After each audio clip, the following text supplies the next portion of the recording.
Great peace, great peace, great peace, great peace. So I want to talk about something real quick. I'm just getting over the flu, right? And I want to say this, like,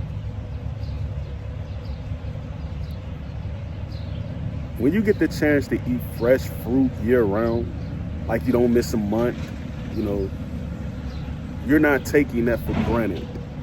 You're not taking that for granted. You know, when you're able to avoid the kinetic energies where a person may eat meat, you know, and it may affect, you know, your senses, like you may want to eat meat that day. And that's how a lot of our sicknesses start, right? When we eat red meat, when we eat white meat, you know, that's how we get sick. So we have to be careful about understanding what's to be taken for granted and what's not to be taken for granted. You know, you want to make sure that you're eating fruit. Like, I think my grocery bill was like $130 last month. And like, I made the mistake this month of eating some food that was offered to me. And you know, I made that mistake. And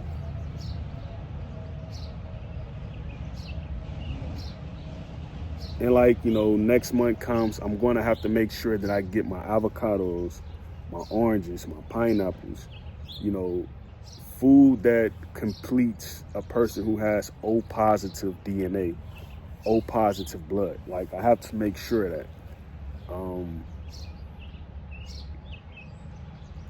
You know, like, it's weird, right? It's weird that because, you know, this is what I want to talk about. This is what I want to talk about.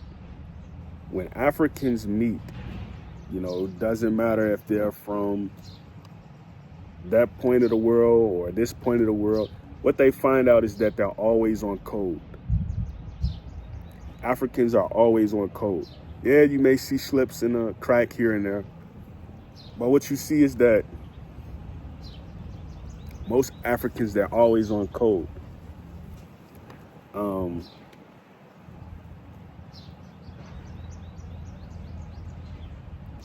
A person who just graduated school, who lives in Senegal, he's coming over here, right? And he's not escaping the fact that he can convert his currency at the airport. He's not escaping the fact that he's coming over here to see people that looks like people in his village. It's only with people who consider themselves ADOS and FBA, who kind of run into the wall in a sense where they're constantly finding themselves bickering with South Africans and bickering with Nigerians and bickering with Somalis. I don't think diaspora wars is needed. You know what I mean? Like, I don't think it's needed really, because I think most Black Americans, they can go in their family tree and they can kind of find out that, you know, oh, my second great grandmother, she was Nigerian, you know, of Nigerian descent. Doesn't mean that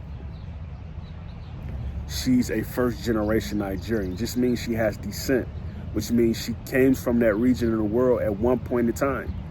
Like, complexions don't fade out. Genes don't fade out. DNA doesn't fade out. Just because you've been away from Nigeria for 2 centuries doesn't mean you're stopped being that people. It doesn't mean that, you know? So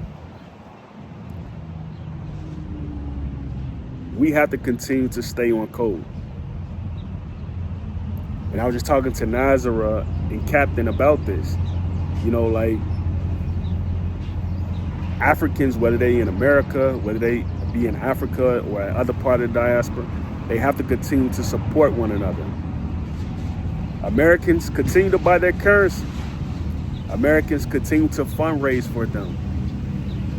Continue to raise awareness.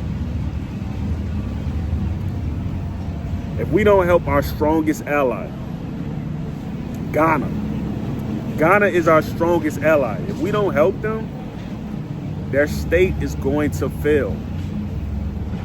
Great peace, Yakoki.